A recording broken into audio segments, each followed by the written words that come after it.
Welcome to What's Up in Jeju, where I visit places around the island and talk about what's happening with hashtag Daily K's host, Peter Bint. Today's destination, Yes. where are we going? I see it says Route 330. Yes. What's that?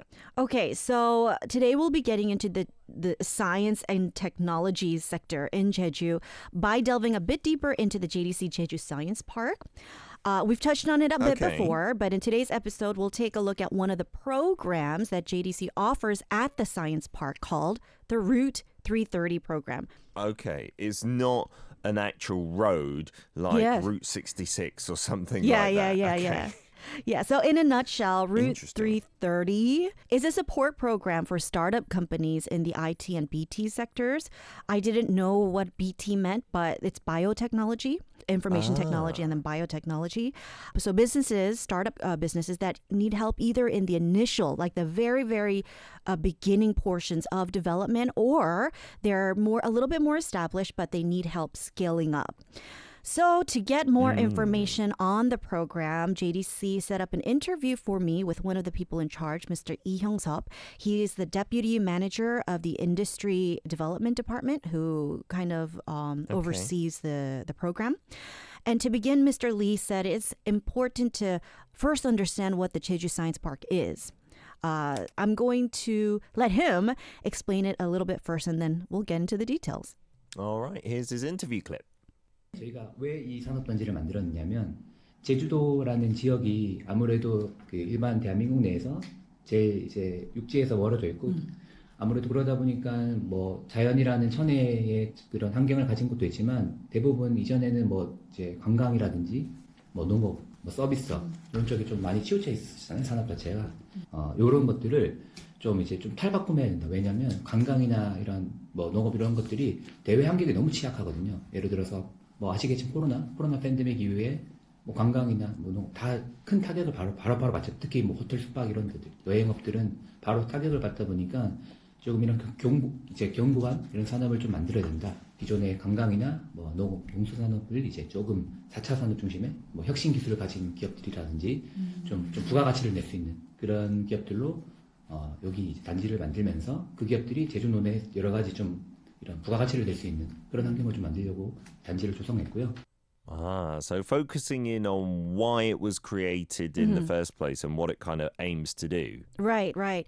So historically, a lot of the stuff that happens in Jeju is nature related for tourists, and economically, it's like fishing related.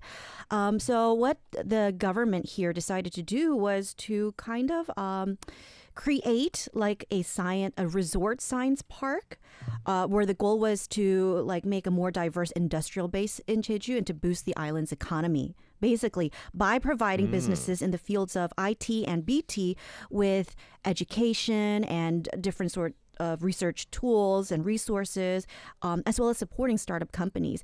And the Jeju Science Park does belong to JDC, and it's a huge, massive resort science park located in Jeju City on about 1.1 million square meters of land. So it's really, really big.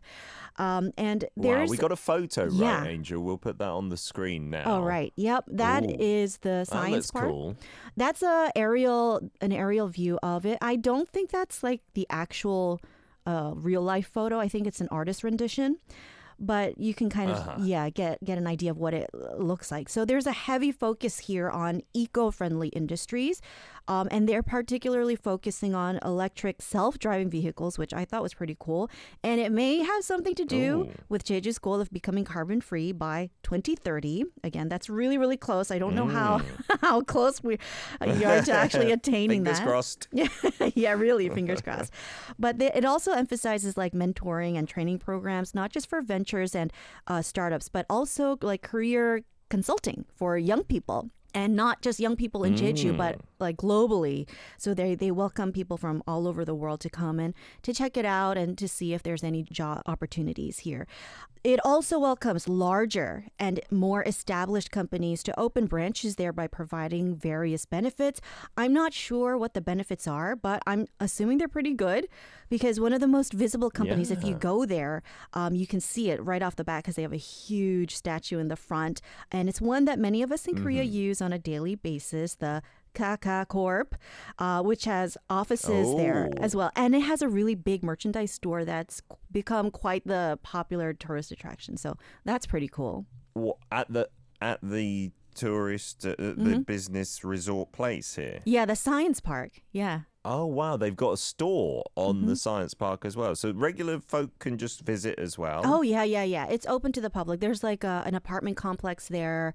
It's not hugely developed. So there are some restaurants and some cafes, but not too much. Oh, I thought it was like mainly for the companies themselves, but also people can live on site and then, they're selling goods and things like that. That's pretty cool. Route 330, which is the real crux of today.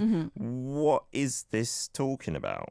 So what is Route 330? It's basically just a huge incentive program for startup companies. Before we get into all the little details there, I do want to let you listen to Mr. Lee briefly discussing how and when the program got started. All right, here's our second clip.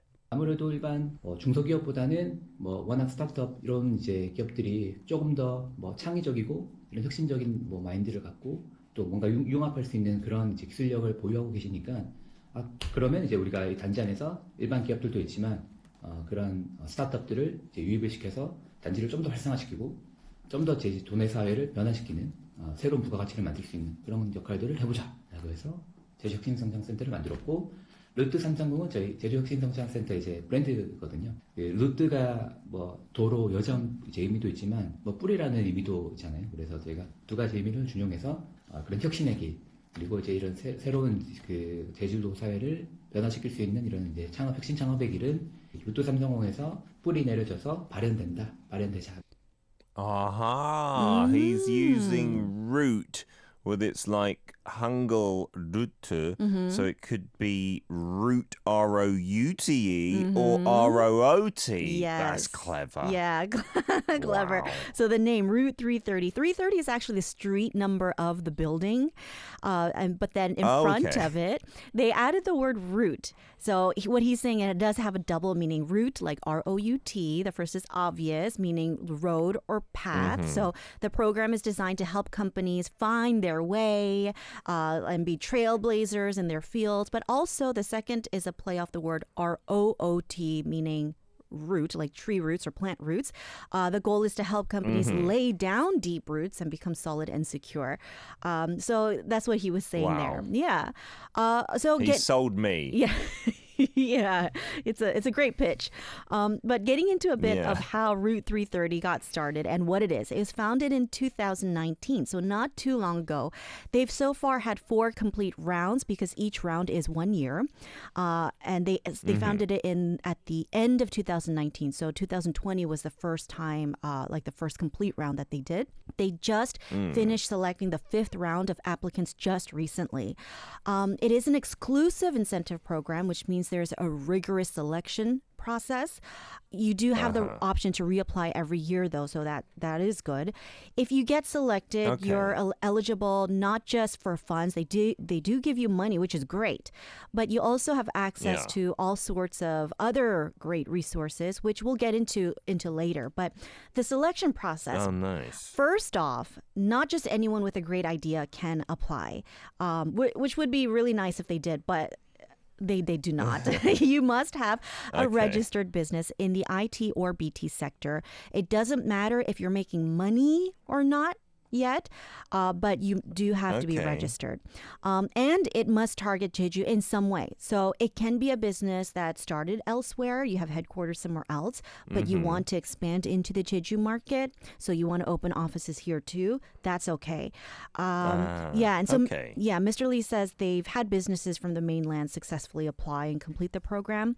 So once you're accepted into the program, you'll be placed into one of 2 tracks. The first is for baby startups. These businesses are typically ones that have a great idea and then they began a business and really need help getting it up and moving. And then the second track is for businesses that have somewhat of a proven track record and are ready for that next step to scale up. Nice. Are there any examples? Did you see any businesses while you were there in the program? I really wanted to. I really wanted to talk to and to interview some of the business owners or the entrepreneurs. But the thing is, they had the last year's round ended and they just completed the selection process. And so the orientation for the next round hadn't started yet. So it was completely empty. I was so bummed. Wow. They completely like clear it out and then get in new people. Okay. Yeah. But I did take a look at some of the business models that went through the program.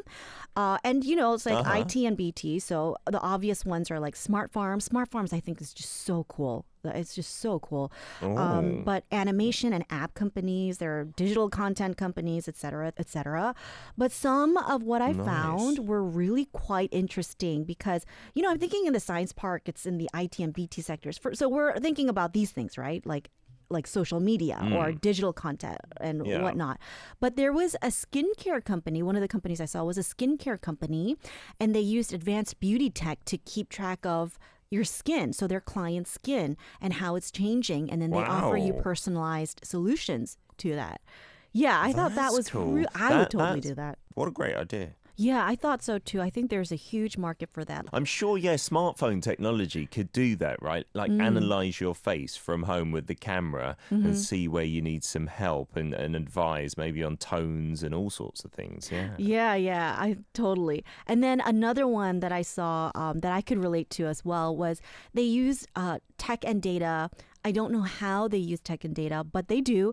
It's targeting moms who have a hard time coming up with meals for their kids. So it's like curated meal plans for their children. Maybe the tech is sending you a message to tell you what to cook your kids. There we go. There's some tech. The data from the internet, maybe just a recipe that they've pulled off the internet. I'm sure it's more technical than that, of course. Yeah. But that is a real head scratcher, not just for parents, but I think people in general, like, you want to cook something at home, but you just don't know what you want to cook that day. That would be a real weight off people's shoulders, I think. I think so too. And especially if you or your kids are picky eaters, right? And there are things that maybe they can't eat because of allergies, or maybe they have preferences for certain types of food, but you still want to give them a balanced meal.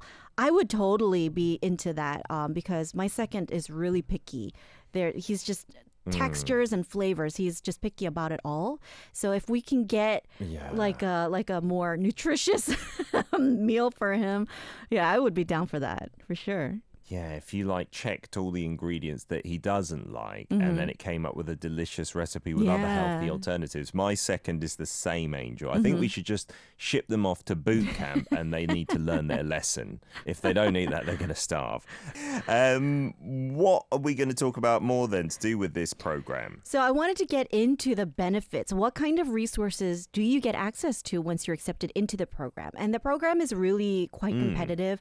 I believe this last round they had over, I think it was about 150 applicants, and only about 30 or so companies were accepted into the program.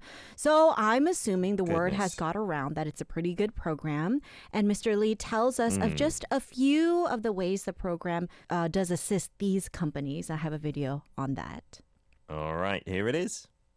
뭐 일단 기본적으로는 초기 기업들도 있다 보니까 공통적으로 이제 창업 대표님들이 알아야 되는 기본적인 기업 과정 진입부터 해서 그런 기본적인 베이스를 깔아주는 교육부터 시작을 해서 진행을 하는데, 그거 외에도 저희가 이제 기업별로 초기에 진단이라고 표현을 하는데, 그래서 미스크에서 컨설턴트들이 각 기업별로 이제 인터뷰나 여러 가지 진단을 통해서 이 기업들이 어떤 게 지금 당장 필요하고 어떤 것들을 수행해야 좀 더 이제 이렇게 성장할 수 있는지, 그렇게 제 기업 진단에 따라서 그런 모듈이 지금 진행이 될 예정이고요. 그거 외에도 저희가 매월 한 번씩 도내 제주 지역 내 창업 생태계나 아니면 도민 사회라든지, 그리고 최근에는 ESG라는 키워드도 되게 화두잖아요. 기업에게도 적용이 되지만 일반 시민들에게도 적용이 되는 부분이거든요. 그래서 이런 키워드를 중심으로 뭔가 세미나나 강연을 한다든지 이런 것들도 매월 진행을 하고 있고요.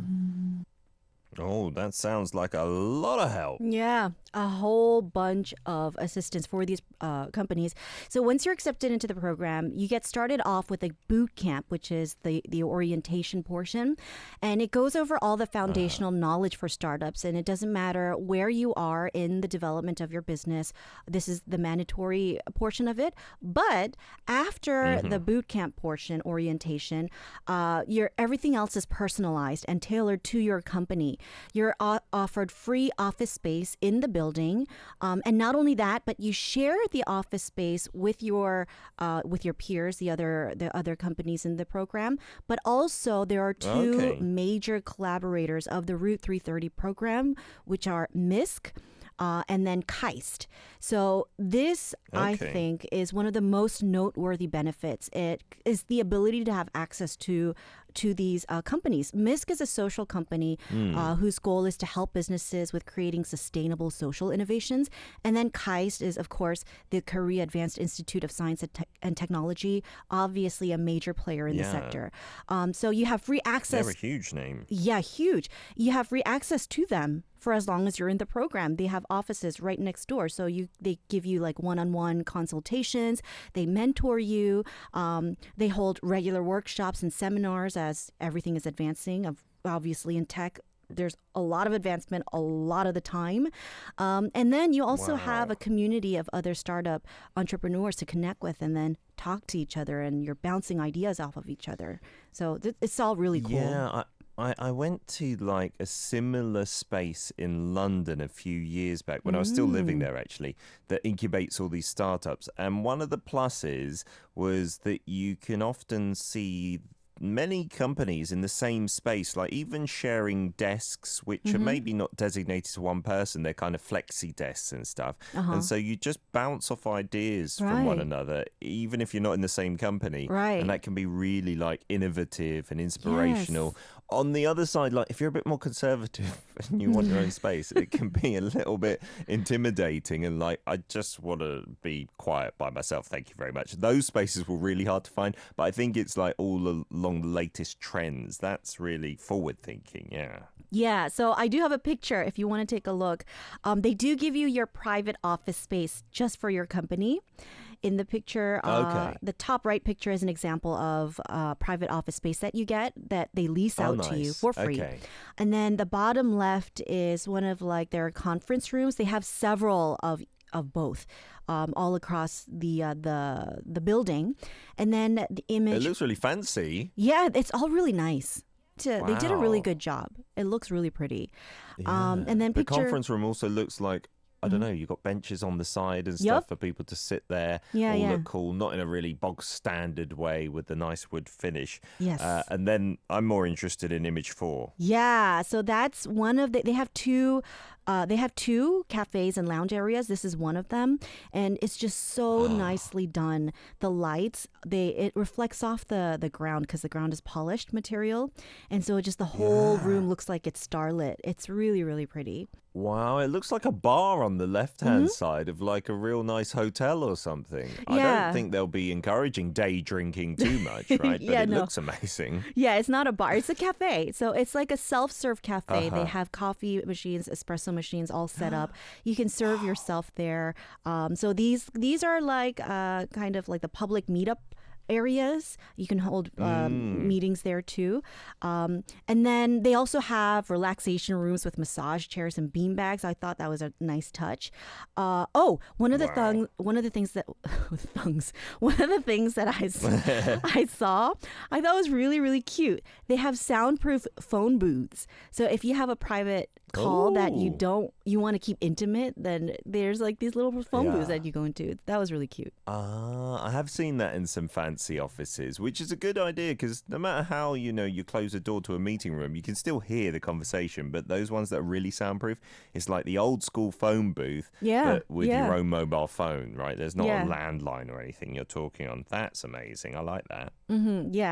I also did ask Mr. Lee what kind of companies he recommends for the program. So if there's there's any listener out there who's maybe interested in applying for the program, he was honest with me. He said one of the biggest obstacles he found companies had to deal with is the location, because you have to have offices there in the building in Jeju. Yeah. It's not too far from the city, maybe like a 15-minute car ride, but the entire area is not yet largely developed. So if you're coming from anywhere that's not Jeju City Center, it may be quite a drive. But if the location isn't an issue, he recommends companies that have a great idea, have plans to target the Jeju market, and they just need that extra boost to help kickstart it or to scale it.